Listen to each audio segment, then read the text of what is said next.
system, it's simply how we've existed. Hey everybody, and welcome to the Lionheart Show, and I hope that you are doing well today and that you have come into a conclusion that positivity is going to work for you. So listen to this. Our brains were not designed to create happiness as much as we wish it was. Our brains evolved to promote survival, okay? And it saves the happy chemicals, the dopamine, the serotonin, and oxytocin for opportunities to meet survival. So survival needs is kind of what our brains have been programmed into, and only release them in a short spurts, which are quickly metabolized. This motivates us to keep taking steps that stimulate our happy chemicals.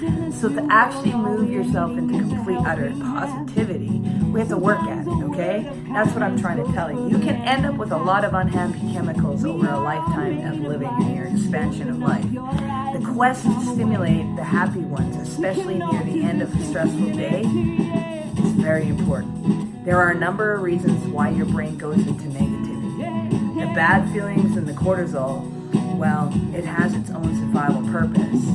So be alert, understand that you may have obstacles in your life, and then on the path of meeting your needs, so you can navigate a way better way into the good feelings, into the proper reality of what I consider in my faith is as every good and perfect gift comes from God. Here's how you get to this place. Alright? So here we go. So the obstacles that you have coming across you in your life, so you can navigate way more into those good feelings. But once you do that, your brain finds the next obstacle. So understand that. You will feel bad a lot if you follow your survival brain whenever it needs you to. You have to tell it that's enough. Go this way. There's a simple way to rewire this brain, and it's naturally negativity. To remove itself from its natural world of negativity. Trust me. Look at me. I seem pretty happy. This is legit and real. People are around me all the time and they know this is legit. I do have my moments, so don't get me wrong. So let's start with an example that I would like to call the shit paradox, or the poop paradox. Sorry. Let's make that pet mess go away. Everywhere. When I was younger, let me just figure out a good example here. Okay, when I was younger, I used to have to pick up the dog crap after my dog lady. And it was the norm. It's what you had to do. And anyways, things changed. Back in the day, okay, so actually the norm was this. When I was growing up, the norm was this. When these little poopers made a poop mess on the street, we just left it.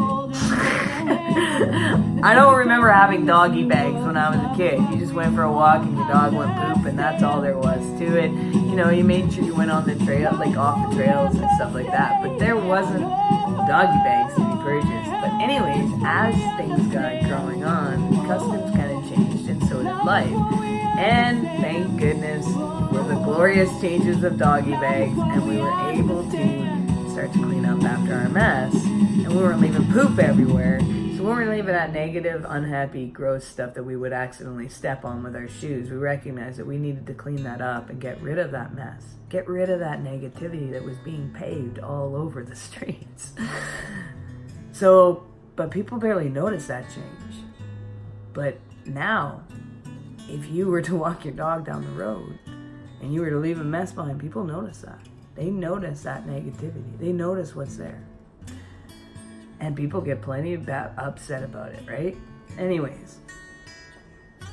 So think about this. That was something that evolved. It changed. It went over to different things in life. So our brains kind of can do the same thing. It can shift, and all of a sudden, that's its norm, right? Like if you think about it, you probably, when I said to you, hey, I remember the day when I didn't have to clean up after these guys, you probably sat there for a moment and go, what are you talking about? I don't remember that. I think you can get fined. You always have been. No, if you think back in the 80s, to all of us who own dogs, come on. A doggy bag? I don't think I ever heard of that. Anyways, So here's some things of how you can build yourself into forming, into working in the positive mindset thinking. Build yourself a positive circuit. Find people that you can put yourself around that also are living in that pattern or deciding to do that. It can help you, give you those extra little words of nudge. My community, one of the things they always gave me is, hey, one day's grace at a time. And I thank my buddy for that. You know, negativity will engulf you unless you build yourself that positive circle and that people around you. You have to choose to do that. You have to spend 1 minute looking for the positive. 3 times a day to 45 days. For 45 days, I encourage you to put yourself in a positive environment, put yourself around positive people, and start transforming your brain to think positive. When you feel the negative, tell it 5, 4, 3, 2, 1. I'm not going there. It's time to put it into another position, because this will help train your brain to look for the positive way. It is already trained to look for negative, but now you're going to train it to look for the positive. So at the end of the day, you're going to have a journal, you're going to put it down, you're going to write your day out, and you're going to pull out from that day the positive things that you got. You're going to remove that negativity because you're going to focus on what you really truly got, the good things in it.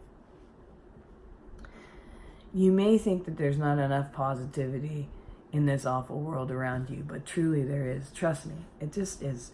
You know, I removed myself from society for a bit and put myself off grid, and I ran into a community, and man, I learned a lot.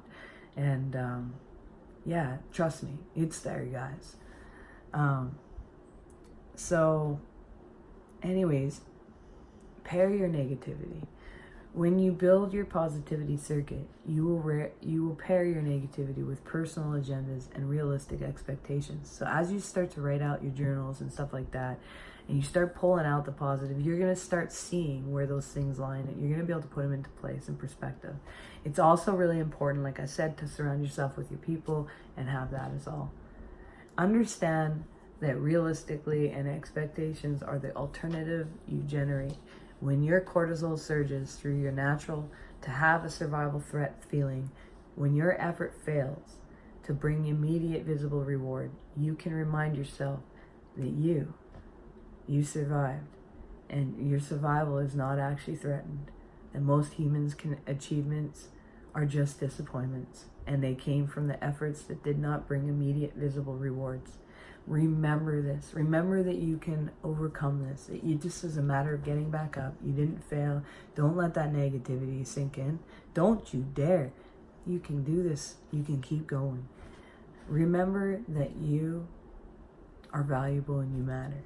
And remember that you, while trying to retrain your brain into this positive way of thinking, is only going to enhance you in everything in your life.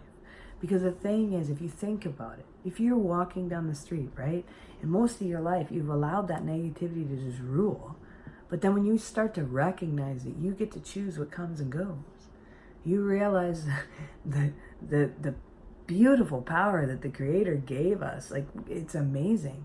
Like, we are just entrapped by our own lives. We are still slaves to this day by our own capacity and the way that we've thought. And we don't have to be there. There's just so much further we can go in our minds and our hearts. And guys, today I encourage you, as you do these steps, to also go out there and do something good to someone else. Be kind, show a smile, wave, recognize that we are all on this journey. And hey, let's help each other get there quicker. Peace out, share the love. Do one thing towards your dreams every day, brings you one step closer. Number 2, you are valuable and you matter. And number 3, you are a unique puzzle piece to the ultimate puzzle of the cosmos. You were known before you even took your first breath in your mother's womb. Peace out, everybody. Life matters.